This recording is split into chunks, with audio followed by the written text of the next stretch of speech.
네, 오늘도 함께 새벽을 깨워 주의 말씀을 사모하기 위해서 모인 우리 삼일교회 귀한 성도님들을 환영합니다. 오늘도 함께 이 말씀을 통해서 주님께서 성도님들의 마음 속에 주시는 크신 은혜의 말씀 우리 함께 느낄 수 있기를 소망합니다. 오늘 말씀을 시작하면서요, 한 가지 여러분들에게 질문을 좀 하고 시작하려고 합니다. 혹시 여러분들은 신앙생활을 하는 것이 언제나 행복하신가요? 믿음을 갖고 살아간다라는 것이 언제나 즐겁고 은혜로우신가요? 이 질문에 우리가 네라고 답할 수 있다라면요, 너무나도 감사한 삶일 것 같습니다. 하지만 아마도 많은 분들이 그렇지 못할 때가 참 많이 있을 것이다 라는 생각이 들게 됩니다. 우리가 믿음 생활을 하고 있기 때문에, 또 성도로서 살아가고 있기 때문에 우리는 삶에서 여러 가지 어려움들을 겪을 때가 참으로 많죠. 여러분들 혹시 그러한 상황에서 어떻게 반응을 하시나요? 이 또한 하나님께서 나에게 주시는 크신 뜻이다 라고 생각을 하시면서 인정하고 인내하시나요? 아니면 또 반대로 주님 도대체 왜 저에게 이러한 시련을 주십니까? 라는 생각으로 항변하고 질문을 하시나요? 보통 제가 이제 담당한 학생들한테 이러한 질문을 하게 되면 아마도 이 전자에 대한 내용이 옳다라고 생각하는 친구들이 참 많을 것 같다라고 저는 생각을 합니다. 왜 그러냐면 성경 인물들이 보통 이렇게 인내하고 참는 그런 모습들을 많이 보여왔기 때문에 그렇게 생각을 하겠죠. 하지만 우리가 요즘 담임 목사님 주일 설교를 통해서도 많이 보셨겠지만 사실은 성경의 인물들이 그렇게 매번 의로운 모습으로만 있지 않는다는 거 아마 여러분들도 잘 아시리라 생각을 합니다. 또한 우리가 읽은 말씀을 통해서도 이 시편 기자는 어떤 모습을 보이고 있냐? 이 전자에 어떻게 보면 인내하고 기다리는 모습이 아니라 후자에 왜 이런 모습이 있느냐라고 항변하고 질문하는 그러한 모습들이 등장을 하게 됩니다. 그렇다면 왜 오늘의 시편 기자는 이러한 모습을 보인 것일까요? 그리고 이러한 모습을 통해 하나님은 어떻게 그것을 생각하고 계실까요? 또한 우리는 이 내용들을 보면서 또 무엇을 바라볼 수가 있을까요? 함께 이 구절들을 천천히 살펴보면서 그것에 대해서 알아가 보기를 소망합니다. 오늘 말씀의 기자는요, 시작부터 하나님 앞에 외치고 있습니다. 뭐라고 하냐면 1절에서 자신의 기도와 부르짖음을 들어달라라고 말하고 있고요. 2절에서는 얼굴을 숨기지 마시고 귀를 기울이고 속히 응답하소서라고 정말 여러 번 하나님을 부르짖는 모습을 보여주고 있습니다. 시편 기자가 이렇게 울부짖고 있는 것은요, 2절 처음에 이야기하는 것처럼 지금 자신이 이 괴로운 날, 다시 말하자면 고난의 상황에 처해 있기 때문일 것입니다. 자신이 환난 중에 있기 때문에 하나님께서 지금 속히 임하여 주셔서 자신을 이 고난과 환난으로부터 속히 구하여 달라라고 요청을 하고 있다라는 것입니다. 우리가 오늘 말씀을 통해서 바라볼 수 있는 첫 번째가 바로 이 부분에 등장을 하게 됩니다. 그게 무엇이냐면 바로 우리가 하나님께 구해야 된다라는 것입니다. 오늘 말씀의 시편 기자는요, 자신이 고난을 받고 있을 때 바로 그 순간 하나님을 찾았습니다. 그 이유는 무엇일까요? 바로 하나님께서 환난 중에서 우리를 구원하시는 그러한 분이시기 때문일 것입니다. 우리가 또 다른 오늘 읽지 않은 또 다른 시편 말씀을 통해서도 그런 환난 중에서 우리를 구원하시는 그런 주님에 대한 그런 기록들이 많이 있습니다. 다윗이 기록한 유명한 시편의 말씀인 18편 말씀을 보아도요, 18편 6절 말씀입니다. 제가 읽어보도록 하겠습니다. 내가 환난 중에서 여호와께 아뢰며 나의 하나님께 부르짖었더니 그가 그의 성전에서 내 소리를 들으시며 그의 앞에서 나의 부르짖음이 그의 귀에 들렸도다. 아멘. 그리고 46편 또 다른 말씀이 46편에서 등장을 합니다. 46편 1절 이 말씀 우리가 함께 읽어보도록 할까요? 하나님은 우리의 피난처시요 힘이시니 환난 중에 만날 큰 도움이시라. 아멘. 그리고 또 다른 말씀인 120편에도 등장을 합니다. 120편 1절 이것도 함께 읽어보도록 할게요. 내가 환난 중에 여호와께 부르짖었더니 내게 응답하셨도다. 아멘. 이렇듯 시편은요, 고난과 환난 중에서 그의 백성을 구원하시는 하나님의 임재의 모습을 우리에게 너무나도 잘 보여주고 있습니다. 이 말씀들만 보아도요, 하나님께서 고난 중에 있는 우리를 계속적으로 바라보고 계시고 또 우리를 언제든 구원하시는 것을 기뻐하신다라는 것을 우리는 바라볼 수가 있다라는 것입니다. 그런데 과연 우리의 모습은 어떨까요? 여러분들은 고난 중에서 가장 먼저 하나님께 기도하시나요? 하나님의 이름을 외치시나요? 사실은 저조차도 그렇게 하지 못할 때가 참 많다라고 생각이 들더라고요. 당장 어려움이 생겼을 때 하나님께 기도하고 도우심을 구하기보다는 어떻게든 우리의 생각과 행동을 통해서 그 어려움을 극복하고자 하는 마음들이 우리 가운데 있다라는 것입니다. 고난 중에서 하나님을 부르짖지 않고 우리의 생각대로 무언가를 해결하려 하는 것, 사실 말씀에서는요, 이러한 행동들이 어떤 죄인들의 모습에서 많이 등장하는 것을 우리는 알고 계실 것입니다. 당장 우리 지지난번 주일 말씀만 보아도요, 어떤 것이 등장했나요? 아브라함과 이삭이 자신의 생각대로 행동을 했었죠. 자신의 아내가 빼앗길 것 같다라는 그런 인간적인 두려움이 생기니까 인간적인 생각을 통해서 아내를 누이라고 부르는 그런 잘못들을 저질렀다라는 것 우리가 함께 보았었습니다. 사사기에서도 어떤 내용이 등장하나요? 이스라엘 백성들이 뭐라고 하죠? 각자의 소견에 옳은 대로, 하나님의 말씀을 따르는 것이 아니라 각자의 소견에 옳은 대로 행합니다. 그리고 그것 때문에 하나님께서 이방 백성들을 부르셔서 그들을 지배하게 하시는 것을 우리는 또 잘 알고 계실 것입니다. 신약에서도 어떤 내용들이 있냐면, 예수님께서 잡히시던 날 예수님의 어떻게 보면 수제자라고도 할 수 있는 그 베드로가 어떤 것을 했죠? 칼을 뽑아서 말고의 귀를 잘라버립니다.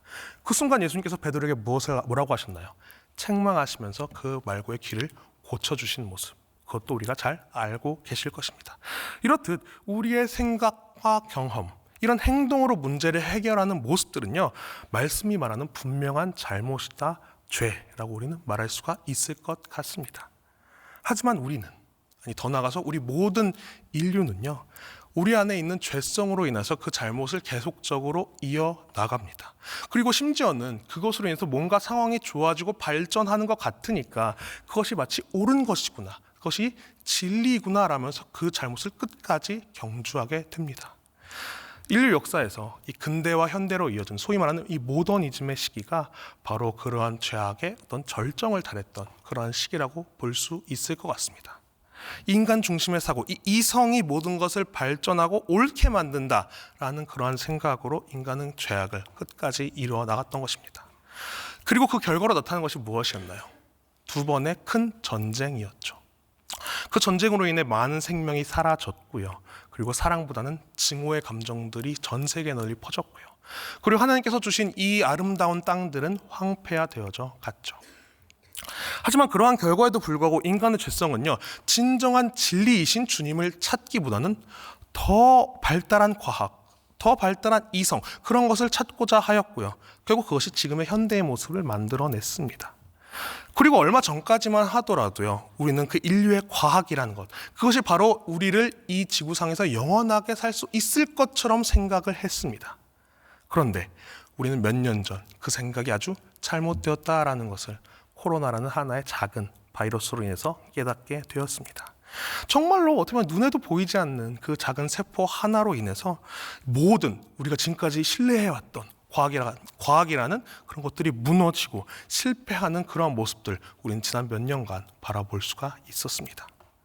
하지만 그럼에도 불구하고 우리는 너무나도 익숙해져 버린 이 삶 속에서, 이 세상 속에서 주님을 찾기보다는 어떤 해결책을 찾고자 하는 것에 아직도 우리는 몰두를 하고 있다라는 것입니다. 그리고 마치 그러한 행동이 상식인 것처럼 여기는 것들이 우리 안에 아직도 존재한다라는 것입니다. 물론 그런 생각이 말 그대로 상식적일 수는 있을 것입니다. 하지만 중요한 것은 무엇인가요? 하나님의 도우심은 이 상식을 뛰어넘어서 초상식적으로 우리에게 임한다라는 사실입니다. 홍해를 가르시고 마른 뼈를 일으키시고 풍랑을 잠재우신 이 모든 일, 상식적인가요? 그렇지가 않습니다. 하나님은 우리의 모든 상식을 뛰어넘어서 우리 가운데 역사하시는 그러한 분이시다라는 것입니다. 그리고 그러한 하나님께서요, 지금도 여러분들 곁에서 함께 하시면서 여러분들의 기도를 듣기 원하시고요, 여러분들을 고난 중에서 구원하시기를 원하신다라는 사실입니다. 그러니 여기 계신 우리 모든 3일 성도 여러분, 하나님께 구하시기 바랍니다. 하나님께 부르짖을 때요, 하나님은 여러분 가운데 상식을 뛰어넘어서 크게 역사하실 것입니다. 다시 말씀으로 돌아오겠습니다. 3절부터 시편 기자는요, 자신이 겪는 고통에 대해서 또 울부짖기 시작합니다. 그 아픔은 우리가 크게 3가지로 나눌 수 있을 것 같습니다. 첫 번째로는 자신에 대한 어떤 불평입니다. 나 스스로의 모습으로 인해서 고통스럽다라고 하나님 앞에 토로하고 있다라는 것이죠. 3절부터 5절까지 그 내용이 등장합니다. 뭐라고 하고 있죠? 자신의 날이 연기같이 소멸하고 뼈가 숯같이 타고 음식 먹기도 잊어 마음이 풀같이 말라버렸으며 탄식 소리로 살이 뼈에 붙었다라고 표현을 하고 있습니다. 이것을 우리가 문자적으로 해석을 하자면요, 자신의 건강, 이 기자의 건강이 정말 실제로 좋지 못하다라는 이런 어떤 육체적 고통을 나타낸다라고도 우리가 볼 수 있을 것 같아요. 뼈가 난로같이 타고 마음이 말라버리고 하는 이 모습들은요, 마치 어떤 고열에 시달리는 고열 환자의 모습을 보는 것 같이 느껴집니다. 그리고 그러한 고통이 심각하기 때문에 기자가 뭐라고 하는 거예요? 그의 삶이 연기같이 덧없이 느껴진다라고 표현을 하고 있다라고도 우리가 생각할 수 있다라는 것이죠. 다른 한편으로 이 모든 것을 은유적으로 표현했다라고 생각을 한다라면은 그 정도의 신체적 고통이 있는 것처럼 자신 스스로가 자신에게 놓여진 이 모든 상황으로 인하여서 심리적인 고통이 너무나도 심각하다라고 나타낸다고도 우리가 볼 수 있을 것 같아요. 하지만 이 둘 중에서 뭐가 옳고 뭐가 틀리다라고 말하기보다는요, 이 두 가지 표현 모두를 사용해도 이 시편 기자가 스스로 이 몸과 마음, 육체적, 심리적 이 고통이 너무나도 크다라는 것을 우리는 알 수 있을 것 같습니다. 그리고 기자는요, 이어진 6절에서 두 번째 아픔인 사회적 고통을 토로하고 있습니다. 6절부터 기자는 자신을 뭐라고 표현을 하죠? 광야의 올빼미, 황폐한 곳의 부엉이, 지붕 위의 참새라고 비유를 하고 있습니다. 학자들에 따르면요, 성경에서 이 새라는 동물, 새라는 존재는 보통 약한 자들을 비유할 때 많이 사용이 된다라고 합니다. 그리고 오늘 새 중에서도 등장한 부엉이, 올빼미와 같은 동물은요, 사실 민수기에서 어떤 동물로 표현이 되고 있냐면 부정한 동물로서 표현이 되고 있습니다. 결국 6절과 7절에서 시편 기자가 자신을 뭐라고 표현한 거예요? 광야 같은 아무것도 없는 곳에 오로지 홀로 나 혼자만이, 그리고 자신이 너무나도 약하고 부정하기 때문에 아무도 관심을 갖지 않는 그런 상황 가운데 자신이 놓여 있다라고 이야기를 한 것이죠. 다시 말하자면 지금 나의 곁에는 아무도 없으며 아무도 관심을 두려고조차 하지 않는다라고 표현을 하고 있다는 것입니다. 심지어 그나마 있는 관심마저도 어떤 관심이냐 하면은 8절에 등장한 것처럼 자신을 비방하며 자신을 대항하여 날뛰는 자들이 자신을 가리켜 맹세하는 그러한 관심뿐이었습니다. 여기서 표현된 나를 가리켜 맹세한다라는 이 표현은요, 내가 이런 것입니다. 내가 이걸 하지 않으면 저자와 같이 되리라 라는 것이죠. 그러니까 어떻게 보면 저주의 대명사로서 자신의 존재가 불리어지는 그러한 상황에 놓여 있다는 것입니다. 그러니 지금 시편 기자 상황은 어떤 거예요? 사회적으로도 완전히 매장이 되어서 자신을 비방하는 자들밖에 자신의 눈에는 보이지 않는 그러한 상황에 놓여져 있었다는 것입니다. 그리고 마지막 9절부터 11절까지 시편 기자는 마지막 세 번째 아픔으로 하나님의 분노에 대한 아픔을 토로합니다.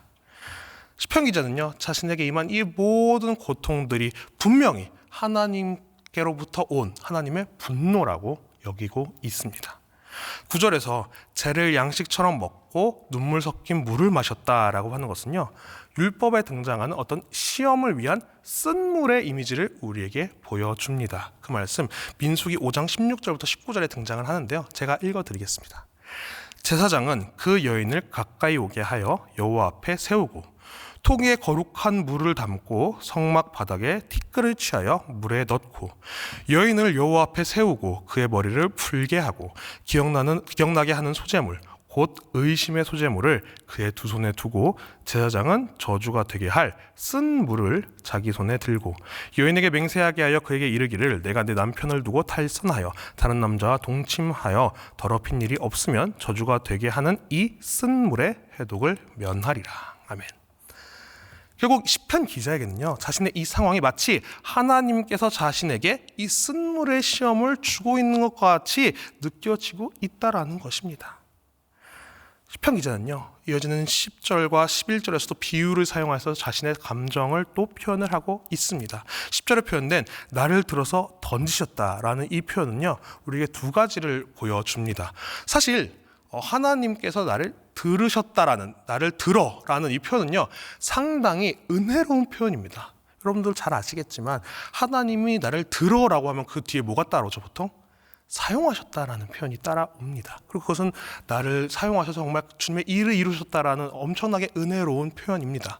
하지만 오늘 이 시편 기자가 표현하는 것은 나를 들어서 사용하셨다가 아니라 나를 들어서 던지셨다입니다. 그러니까 이런 거예요. 하나님께서 나를 들어서 사용하실 것처럼 보시더니 가라지를 버리듯이 나를 버리셨다라고 이야기를 하고 있다라는 것입니다.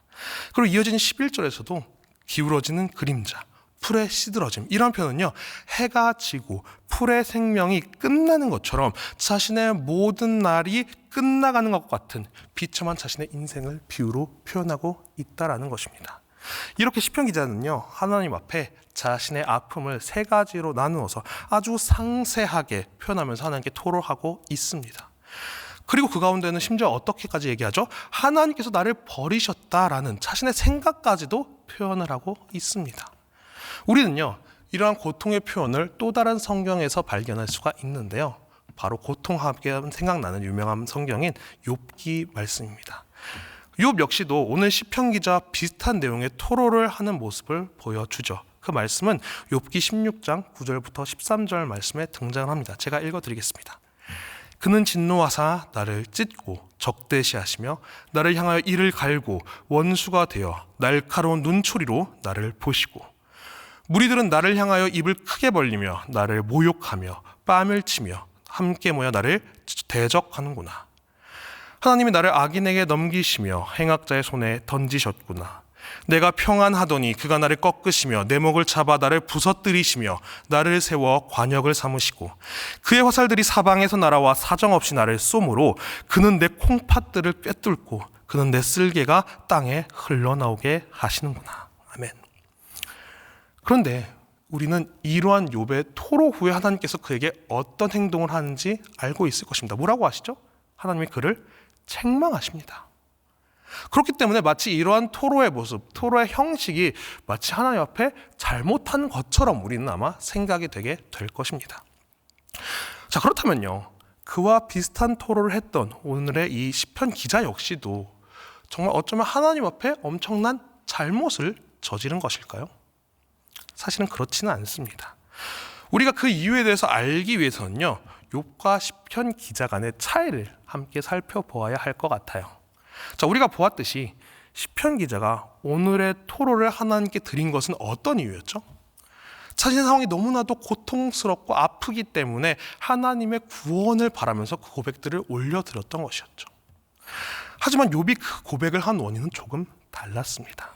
욥은요, 지금까지 자신이 했던 모든 행동을 다 선하다라고, 선한 것이다라고 생각을 했습니다. 그렇기 때문에 자신에게 이러한 엄청난 고난이 오는 이유를 찾지를 못했습니다. 그렇기 때문에 까닭없이 고통을 주시는 하나님께 마치 따지듯이 자신의 토로를 하고 있는 것이었죠. 그렇기 때문에 오늘 말씀의 시편 기자와 이러한 욥의 모습은 조금 거리가 있다라고 우리가 알 수 있을 것 같아요. 그는 도우시는 주님을 구했고요, 조금이라도 자신의 처지를 아시도록 하기 위해 자신의 모든 고통을, 심지어는 하나님께서 나를 버리신 것 같이 느껴집니다라는 자신의 어떤 생각을 솔직하게 하나님 옆에 토로하고 있다라는 것이죠. 여기서 우리는 오늘 말씀을 통해서 볼 수 있는 두 번째 내용을 함께 바라볼 수 있을 것 같습니다. 그것이 뭐냐면 바로 하나님께 우리의 모든 것을 솔직하게 올려드려야 한다라는 것입니다. 여러분들은 혹시 하나님께 기도를 드릴 때 어떤 기도를 드리시나요? 하나님께 바라는 것들을 구하는 그러한 기도일 수도 있고요, 아니면 죄악들을 회개하는 그런 회개의 기도일 수도 있을 것 같습니다. 물론 그 모든 기도의 모습들 너무나도 좋습니다. 그런데 중요한 것이 바로 이것이라는 거예요. 우리의 모든 것들을 감추지 않고 하나님 앞에 올려드려야 한다는 것입니다. 어쩌면 우리 가운데 이러한 마음들이 있을지도 모릅니다. 하나님께 조금은 감추고자 하고 싶은 이런 마음이라는 것이죠. 보통 우리가 스스로의 모습을 감추는 경우는요, 이 두 가지가 있을 것 같아요. 이것을 보이기에는 너무 부끄러워서 좀 감추거나, 아니면은 이것을 보이는 것이 잘못이기 때문에 감추는 그런 경우들이 있을 수 있겠죠. 제가 여러분들께 말씀드리고자 하는 것은요, 이 후자의 경우에 해당합니다. 우리 스스로 생각했을 때 뭔가 잘못된 것 같아서, 하나님께서 이걸 아시면 안 될 것 같아서, 하나님께서 보시면 안 될 것 같아서 이것을 굳이 보이지 않고 감추는 것들이 우리 안에 있다라는 것입니다. 물론 어쩌면 이러한 모습들이 하나님 앞에 우리의 가장 좋은 모습들을 보여드리기 위한 어떤 의도일 수도 있겠죠. 하지만 그것은 한편으로는 우리의 죄악된 면을 숨기고 하나님을 속이고자 하는 우리 죄악된 마음의 발로일 수도 있을 것입니다. 주일날 거룩하게 하나님 앞에서 찬양하고 기도하는 이러한 모습들만을 보이고서 삶 속에선 그렇지 않고 오히려 세상 사람들과 같이 살아가는 이런 모습들은 감추고자 하는 이러한 잘못된 모습일 수도 있다라는 것입니다. 하지만 중요한 것은 뭐겠어요, 여러분? 아무리 우리가 그것을 감추려 한들 그것이 감추어지나요? 아니죠. 하나님 앞에서는 아무것도 감추어지지 않는다라는 사실입니다. 가인이 아벨의 죽임을 숨기고 모른 척했다 하더라도 하나님께서 이미 다 알고 계셨던 것처럼 하나님은요 이미 우리의 모든 생활, 우리의 모든 생각까지도 다 꿰뚫어 알고 계신다라는 것입니다. 우리가 보통 세상 속에서 친구를 사귈 때 좋은 친구를 어떤 친구를 들게 되나요? 보통 아마 진실된 친구를 들게 될 것 같습니다. 뒤로 다른 속내를 숨기지 않고 모든 것을 오픈하고 내어놓고 함께 교제하는 친구가 좋은 친구다라는 사실을 아마 부인하실 분들은 없을 것 같습니다. 하물며 세상에서의 친구들조차 이러한데 그 친구보다도 더욱더 귀하신, 그리고 우리의 모든 상황을 아시고 모든 고난에서 구원하기를 원하시는 그 주님께 우리의 것들을 숨긴다라면 우리에게 주님의 존재는 세상의 친구보다도 못하다라는 것을 우리가 스스로 증명하는 꼴이 되어버리고 말 것입니다. 그런데 한편으로는요, 여러분들 가운데 이런 생각이 들지도 모르겠어요. 하나님께 솔직한 것 좋다. 근데 그렇다고 해서 내가 갖는 이 불평과 불만을 하나님께 다 말씀드리는 것이 과연 옳은 것일까? 그렇습니다. 우리가 함께 앞서 나누었던 것처럼요, 우리의 불만을 하나님께 이야기하는 것이 마치 하나님 앞에 죄를 짓는 것처럼 느껴지는 때가 있다라는 것입니다. 하지만 사실은 그렇지 않다라는 거예요. 우리가 앞서 이야기했듯이 하나님은요 어차피 우리의 모든 마음과 생각을 다 알고 계신다라는 거예요. 우리가 어떠한 마음 상태였는지, 그것으로 인해서 우리가 어떠한 행동을 하려고 했는지까지도 다 이미 알고 계신다라는 것이죠. 그렇기 때문에 우리가 이것을 이야기하지 않는다라고 해서 죄가 되지 않는 것도 아니고요, 이것을 이야기했다라고 해서 죄가 아니었다가 갑자기 죄가 되는 것도 아니다라는 거예요. 여러분들 중에 아마 어린 자녀를 키우시는 분들이 있을 것이다라고 생각이 됩니다. 저도 어릴 때 그랬겠지만 보통 아이들은 부모님이 안 계실 때 어떤 잘못을 저지르면 부모님한테 앞에 어떻게 하나요? 보통 이제 거짓말을 하고 막 변명을 하고 그럴 것입니다. 자, 그런데 부모님들의 눈에는 어떠신가요? 그 거짓말들 딱 보면 아마 거짓말인지 아실 거예요. 자, 그렇다면 부모님들은 이 자녀들이 어떻게 행동하기를 원하시나요? 그냥 다 진실되게 이야기하기를 원하시나요? 아니면은 더 좋은, 더 화려한 거짓말로 자신을 속이길 바라시나요? 아마 후자이신 분들은 거의 없을 것이라 생각이 됩니다. 마찬가지라는 거예요. 하나님은요, 우리가 하나님 앞에 우리의 모든 것을 솔직하게 내어놓고 이야기하기를 원하신다라는 것입니다. 그리고 솔직하게 우리의 마음을 토로할 때 하나님은 우리의 모든 것을 이해하시고 그의 선하심으로 우리를 이끌어 주실 것입니다. 우리가 잘 아는 선지자 중에 한 명인 엘리야 선지자는요, 그 유명한 갈멜산 전투를 승리로 이끌고 이후에 이세벨 그 여왕이 자신을 이제 해야겠다라는 그 이야기를 듣고서 어떻게 했나요? 바로 인간적인 두려움이 생겨서 한 걸음에 브엘세바까지 도망하게 됩니다. 그리고 나서 광야로 들어가 로뎀나무 아래에 앉아서 모든 기력을 소진하고 쉬면서 뭐라고 하나님께 말씀을 드리냐면은 자신의 생명을 거두어가 달라고 말씀을 드립니다. 자신은 조상들보다 낫지 못하다라고 이야기하면서 말이죠. 하나님과 함께 그 갈멜산 전투라는 엄청난 승리를 이끌었음에도 불구하고 인간적인 생각을 이기지 못해서 하나님께 자신의 두려움을 토로하고 있다라는 것입니다. 우리의 생각으로는 하나님께서 이 엘리야 선지자에게 어떻게 하셔야 될 것 같나요? 아니, 어떻게 선지자라는 사람이 그 두려움 못 이겨가지고 이러고 있냐라고 책망하셔야 될 것 같다는 생각이 듭니다. 하지만 하나님은 엘리야를 책망하지 않으셨어요. 오히려 천사들을 통해서 구운 떡과 물 한 병을 주셔서 그가 기운을 차리게 하셨고요, 그를 이끌어 호렙산으로 데리고 가셔서 마지막으로 그에게 행할 일들을 또 맡겨 주신다라는 것입니다. 하나님은요, 이처럼 우리의 모든 것을 하나님께 내어놓기를 원하세요.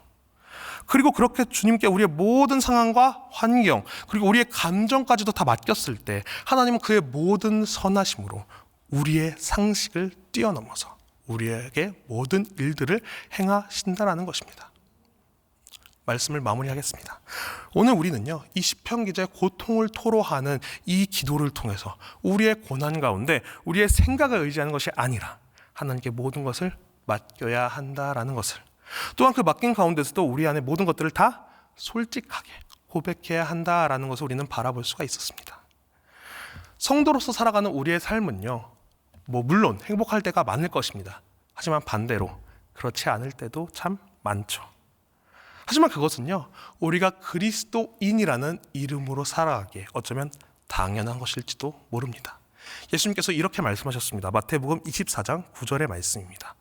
그때 사람들이 너희를 환난에 넘겨주겠으며 너희를 죽이리니 너희가 내 이름 때문에 모든 민족에게 미움을 받으리라.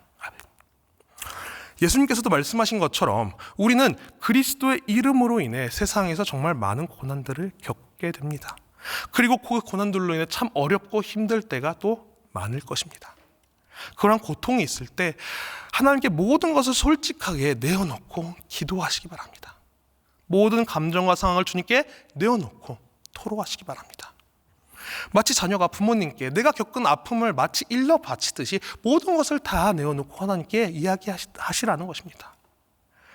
그러면 그 모든 자녀의 감정을 공감하고 자녀의 아픔을 해결하는 그 부모님의 모습과 같이 하나님은요, 우리의 모든 아픔을 이해하시고 모든 상식을 뛰어넘어서 그의 선하심을 우리 가운데서 보이실 것입니다. 사랑하는 우리 삼일교회 성도 공동체 모든 여러분들이 이와 같은 하나님의 사랑과 선하심을 의지함으로 온전히 하나님께 솔직한 자녀된 모습으로 나아가는 그런 모든 공동체 여러분들이 되시기를 소망합니다. 시간 함께 말씀을 기억하며 기도하도록 하겠습니다. 함께 기도하실 때는요, 우리가 함께 말씀으로 나누었던 것처럼 하나님께 솔직하게 우리의 모든 마음들을 내어놓으시기 바랍니다. 두려움과 슬픔 혹은 분노까지도 하나님 앞에 다 내어놓고 가져오신 이 기도의 제목들을 가지고서 솔직한 마음으로 하나님께 기도하시고 돌아가시기 바랍니다. 이 시간 함께 기도하도록 하겠습니다.